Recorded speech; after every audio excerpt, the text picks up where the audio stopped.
Okay, welcome back. I hope we had a great weekend. Start today by taking a quick look at our calendar. So the voting project was assigned. Some of you guys are overachievers and have already finished it, which is lovely. It is not technically due until September the 25th, which looks like is a week from this Wednesday, right? So you got 9 days from now to get this thing done, but some people did it over this long weekend, which is great.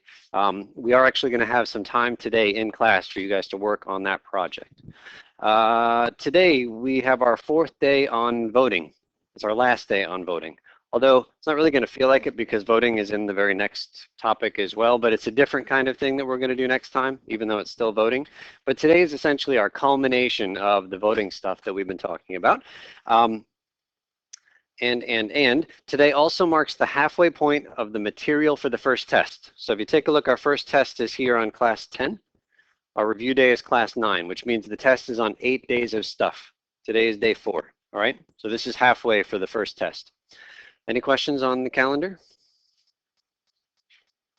Okay, so let's come back here to page 29 and ask you guys to spend a few minutes right now, let's say about 5 minutes. Go back to voting activity 3, which is just a page or two before this. I don't know that any group got all the way through, but see wherever you guys got as a group, refresh your memory about some of the language that we learned last time with the fairness criteria, and 5 minutes on this, and then we'll come back together. Okay, so we're back here on page 29. And on page 29, number 1 has a summary of the stuff that we've talked about so far this semester. So we had 4 different ways to count the votes: plurality, Borda, plurality with elimination, and pairwise comparisons. Those were 4 ways to find the winner of an election, page 29.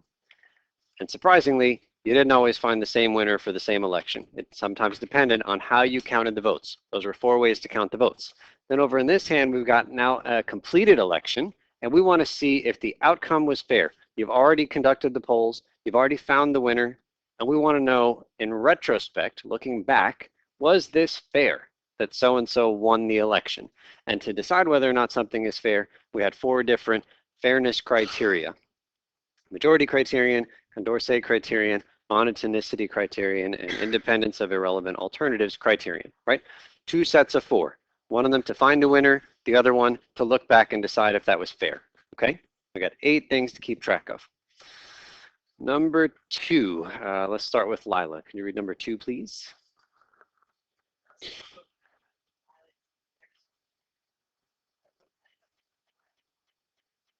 Thank you. Jake, number 3.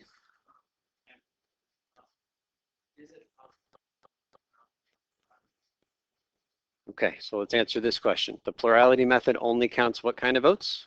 First place votes. Only counts first place votes.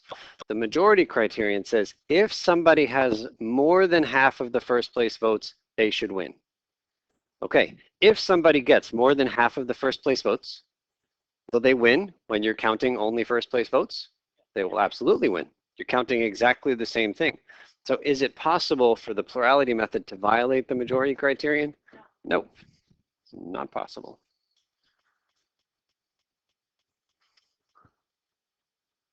That can never happen. No matter how crazy of an election we try to cook up, there's no way to make the plurality method violate the majority criterion.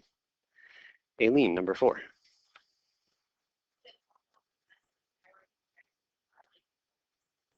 Okay, let's think about pairwise comparisons. Pairwise comparisons means we did a head-to-head comparison, A versus B, A versus C, A versus D. And then we gave points. Every time you win a head-to-head, you get a point. The Condorcet criterion is based on a related thing. It says if somebody beats everybody head-to-head, they should win the election. If somebody beats everybody head-to-head, they should win. I'm not saying there will be somebody that beats everybody head-to-head, but if there is somebody, they should win. Well, suppose that Alicia beats everybody head-to-head.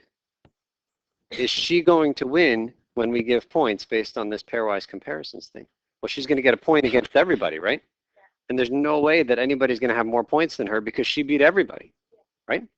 So is it possible for the method of pairwise comparisons to violate the Condorcet criterion? Can't happen.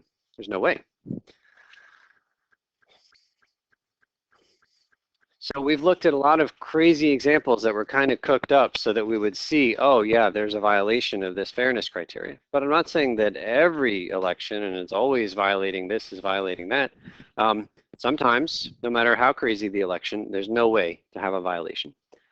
Okay, on the next page, before we take a look at that, I just want to hold up this bright green bookmark. Everybody grab one, they're on the tables. This is the schedule when the Math Studio is going to be covered by faculty members all semester. You just drop in. You can drop in any time, but if you want to make sure that somebody's going to be there who can really answer all your questions, you go during any of the times when the studio is covered. Everybody have one? What's that? Sorry, they just came out.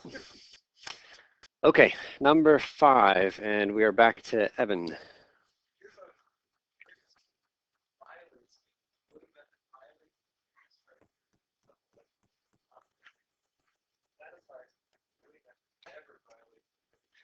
Okay, so let's take a look at some of the stuff we've just talked about. We looked at plurality and the majority criterion, and we decided on the previous page, that the plurality method can never ever violate that majority criterion. It is not possible. So in that case, we would say that the plurality method satisfies the majority criterion, meaning it satisfies it in every election. But we have seen an example where there was somebody who beat everybody head-to-head. That was the Condorcet candidate, but they lost when we did just the plurality method, just first place votes. So sometimes the plurality method violates the Condorcet criterion. Sometimes. Violates doesn't mean every time. It just means it's possible that it would violate. Okay, so taking a look at this, we've got our 4 voting methods down there in the column, and then the 4 fairness criteria up across the top. Is there any voting method that satisfies all 4 of the fairness criteria? No. So you can look across the top here. How many fairness criteria does plurality satisfy? That one satisfies 2. That's fine. How about plurality with elimination? Only 1. That doesn't sound so good. Borda? Only 1. Not so great. Pairwise comparisons. Okay, so if we're trying to conduct an election based on our election methods, it seems like maybe pairwise comparisons is the best. It doesn't satisfy everything, but it satisfies 3 out of the 4 things we've talked about. Number 6, Mary.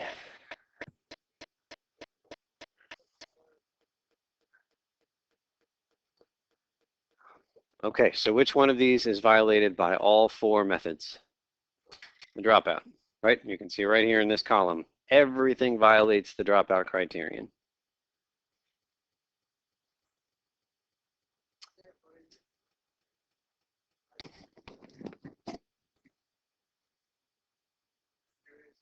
Okay, there's a but here. So there are other vote counting methods. We've only looked at 4 ways to find the winner. There are plenty more out there. 4 is enough to get us a flavor of what's going on. So is there something we haven't talked about that satisfies the dropout criterion? Sure, there are plenty of things out there. But Brandon, can you read Arrow's impossibility theorem?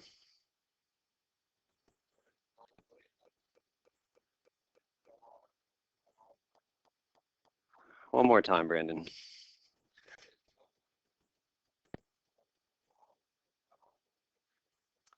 There's not a single method out there that we're going to get the word satisfies going straight across one row.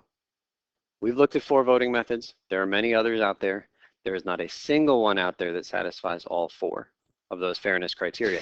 And that's not even to say that, you know, overlooking it. So we've been thinking about voting for hundreds of years as a species, and I'm not, we can't even be optimistic and say, well, we just haven't found somebody clever enough to find some crazy way to count the votes that's going to satisfy all 4 methods.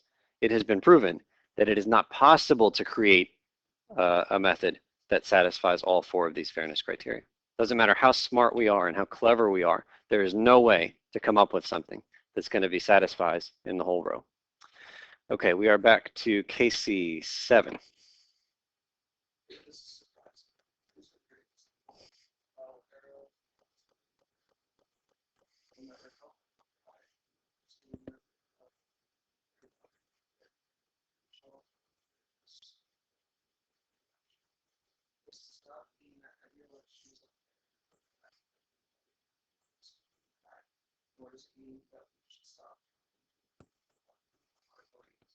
Okay, so no matter what we do, there's just unfairness built into the system.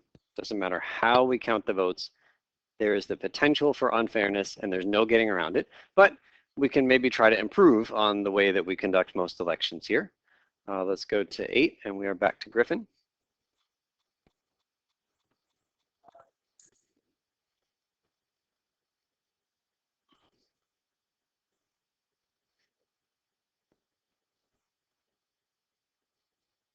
Okay, so we talked about voting insincerely, where maybe you get a better result even though you don't vote with your heart. So maybe a system in which tactical voting is impossible, that is, you never get a better result by voting insincerely, would be desirable. I would really like everybody to go to the polls every election day and vote with their heart. And so maybe we can come up with a method where it is in your best interest to always vote truly. Okay, unfortunately, we have more bad news. The Gibbard-Satterthwaite theorem says this is basically impossible. There are only two kinds of systems that aren't vulnerable to tactical voting: dictatorship and random systems. There's only two ways to make it so that you don't get a better result by voting insincerely. One of them is if there's a dictator. Well, that person should just vote with his or her heart and they will get exactly what they want, and they should never vote insincerely, right? They're the only vote that counts. The other thing involves randomness. If I tell you that we're conducting a plurality election, you might vote insincerely one way. But if I tell you we're conducting a Borda election, you might vote insincerely differently. And you can change the way you vote insincerely based on what kind of election I'm telling you we're about to have. And the only way I can make it so that you don't vote insincerely is to not tell you which method we're going to use until after you vote. So everybody goes to the polls having no idea which of these vote methods we're going to use. And then only after you've all voted, I'm going to come in and say, oh, hey, it was Borda. And not having told you that beforehand, there's no way you can cheat the system because you'd vote insincerely differently based on which method we would use. So that's too bad because we really would have liked to have gotten insincere voting out of the picture. We basically can't do it. Number 10, we are back to Stephen.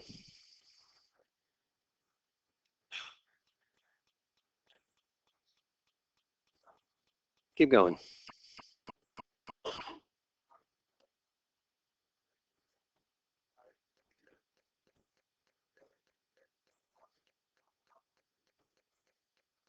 Does that seem fair?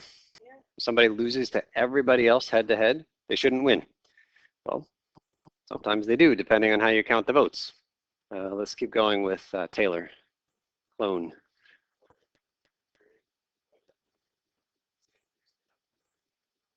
Does that seem reasonable?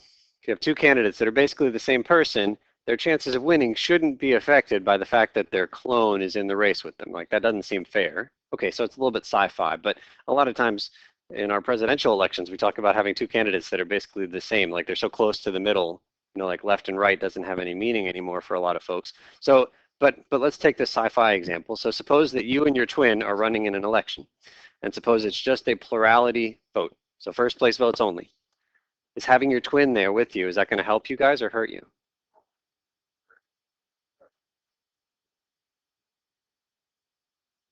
What's going to happen? What's going to happen to the people that really like you?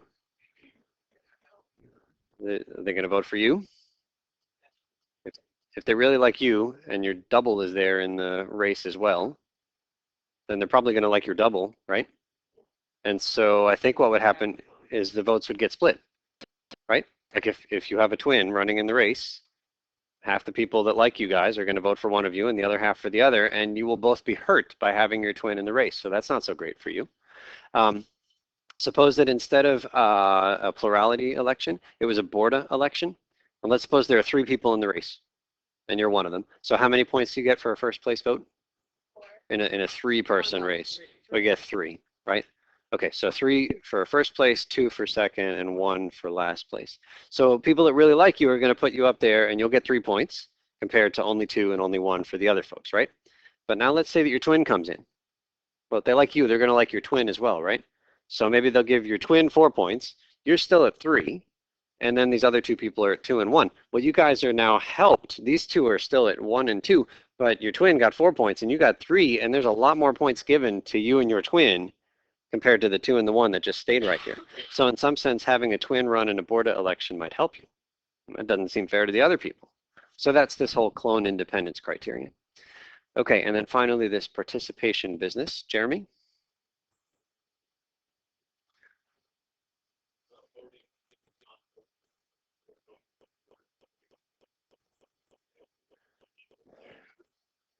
Yeah, so, okay, so let's suppose that we're going to have a vote here in this class, and the vote is whether or not we have class on Thanksgiving.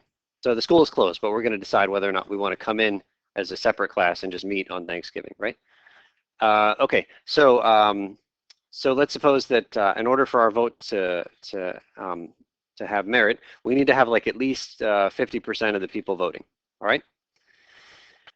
Okay, so probably most of you guys are going to say, well, I don't want to come in on spring or on Thanksgiving, so you're going to vote the one way. But let's suppose there are a few people, enough people in here, that would say, hey, I actually do want to come in. I really hate my family, and I don't want to be there on Thanksgiving with them. I'd rather be doing math. And so even though it looks like they're going to lose this election, what they might do is just leave and not vote. And if they leave and not vote and we get under the threshold that says, hey, this vote only counts if we've got like 50% of the class here, like if enough people leave, then all of a sudden the vote can't happen. And that's called the quorum, when you have this kind of minimum, like a certain number of people need to be there. So it seems like it shouldn't be in your best interest to simply not show up at the polls, but that's the case for some of these kind of quorum votes. So that's this participation criterion. So we talked about 4 criterion, fairness criteria up above. Here are 3 more. There are plenty others out there. Again, just trying to give you the flavor. And we'll go to Chad for the conclusions in 11. Here are some overall conclusions of our study of election methods. No voting method is perfect. Pairwise comparisons, a number of voting methods are improvements in the plurality. Only used selecting. Yeah, and that's kind of a little bit upsetting, actually, when you think about all this fairness criteria, is that how we elect most people here in the US is maybe one of the weakest ways in which you can conduct an election. Doesn't have to be that way. Okay, we're not going to read the little bios here, but Condorcet was a big figure in the French Revolution, so back in the 1700s, big proponent of equal rights. You can see there are equal rights for women down there at the bottom. On the next page, there's a picture of Condorcet on the left. Over here on the right is Kenneth J. Arrow, the guy who wrote Arrow's impossibility theorem. He's still alive and well. He's getting up there. He's born in 1921, but still with us. And you can read a little bit about him there as well. Okay, so here's the deal. Our class goes until 2:15, yes?